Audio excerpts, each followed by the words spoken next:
Bonjour Fanny Gestin, bienvenue. Bonjour. Vous êtes la fondatrice de la Fabrique des Castors, créée à Bordeaux il y a 2 ans. Avec quelle idée, c'est quoi le déclic? Racontez-moi. Alors, le déclic, j'ai toujours été assez engagée au niveau environnemental.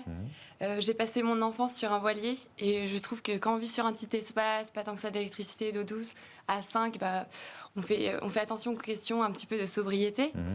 Après, j'ai travaillé plusieurs années dans des grands groupes et je me rendais compte que de plus en plus, on parlait des sujets environnementaux, ils s'engagent de plus en plus dans les sujets RSE.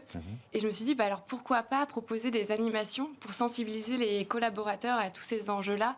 Nous, à notre échelle, qu'est-ce qu'on peut faire?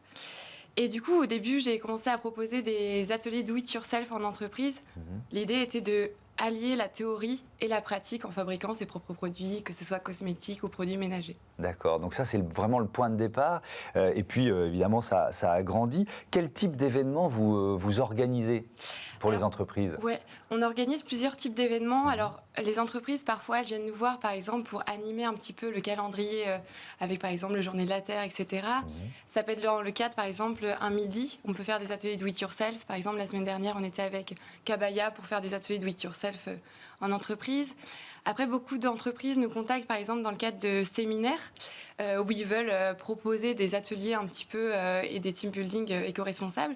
Donc là, par exemple, on a fait un éco-cluedo sur 4 jours avec Enedis. Un éco-cluedo, racontez-moi. Un éco-cluedo, en gros, on s'est basé un petit peu sur le cluedo de base. Je ne sais pas si vous connaissez. Oui, évidemment, j'ai joué au cluedo. En gros, ils ont une feuille d'enquête avec plusieurs suspects, des actions suspectes.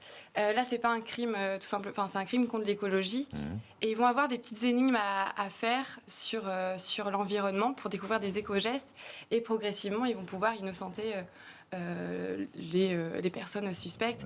Et l'idée, c'est de sensibiliser à travers le jeu. Oui, c'est de la pédagogie à travers le jeu. Il y a aussi des ateliers zéro déchet. Qu'est-ce que vous proposez aux entreprises qui sont dans cette démarche? Et est-ce qu'elle est bien acceptée par les salariés? Oui, bien sûr. Alors là, l'idée, nous vraiment, c'est de donner envie de proposer des solutions, très axées solutions, sans avoir un discours moralisateur. L'idée, c'est qu'est-ce que nous, à notre échelle, on peut faire. Là, par exemple, hier, on était avec Orange, on a fait un boulgour quiz, c'était des questions sur l'alimentation responsable. Et c'est comment parler d'un sujet un petit peu sérieux de manière ludique et donner envie, quoi. Alors justement, qui sont vos clients? C'est plutôt des grandes entreprises, des grands groupes? Alors, on travaille avec toutes les entreprises en fait, qui désirent sensibiliser leurs collaborateurs aux enjeux environnementaux. Il y a des grands groupes comme par exemple Harmonie Mutuelle, Back Market, etc. Ouais, Orange que vous venez de citer. Oui, Orange. Des boîtes qui ont levé des fonds, par exemple Back Market, Comine, ou des entreprises qui ont envie de sensibiliser leurs collaborateurs qui sont engagés comme Idecity. C'est beaucoup des respos com qui nous contactent ou des respos RSE qui veulent sensibiliser. Est-ce que les salariés sont forcément ouverts à ça? Vous voyez ce que je veux dire? Parce que, on est dans son environnement de travail. Est-ce qu'on a envie de plonger dans des enjeux RSE, écologiques? Est-ce qu'il y a parfois des salariés qui sont réfractaires, tout simplement? Alors, ça peut arriver qu'il y ait beaucoup de team building en fait, qu'on fait, c'est imposé. Par exemple, c'est dans le cadre de séminaires, donc ils sont obligés de faire notre jeu. Vu que ça reste un jeu assez ludique, on n'a jamais de personnes... Alors, il y a des personnes qui sont un petit peu réfractaires au tout début, qui sont là, pas très contents. Et au final, comme on utilise toujours le ton de l'humour, c'est très ludique. Le message, il passe super bien. Et à la fin, on leur remet quand même un petit guide zéro déchet qui retrace tous les éco-gestes qui ont été vus pendant le jeu, s'ils veulent après, à leur tour, se lancer aller un peu plus loin dans la démarche. Il y a des escape games aussi, c'est ça? Ouais, alors on a fait plusieurs escape games. Un sur la biodiversité, où c'est une enquête journalistique. L'éco-cluedo, c'est un petit peu en mode escape game parce qu'il faut aller progressivement découvrir quel est le coupable. Et on a créé il y a plus récemment une chasse au trésor. On a appelé une chasse au trésor. En fait, c'est comment rendre un ramassage de déchets ludique. Donc les collaborateurs vont avoir une carte avec plein d'indices. Ils vont devoir aller faire des défis, par exemple ramasser des déchets ou faire des défis en équipe et progressivement trouver le trésor où il est caché.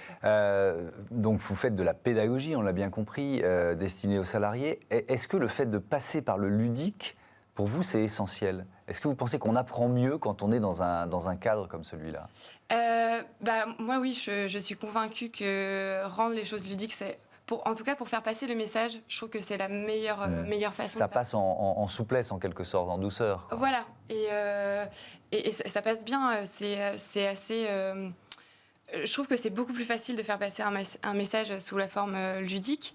Après, durant nos team building, je ne garantis pas que les collaborateurs vont tout retenir. Ça c'est sûr. Mais par contre, s'ils retiennent 3 chiffres clés, qu'ils retiennent 3 éco-gestes, eux, après, à adopter et ramener chez eux, là...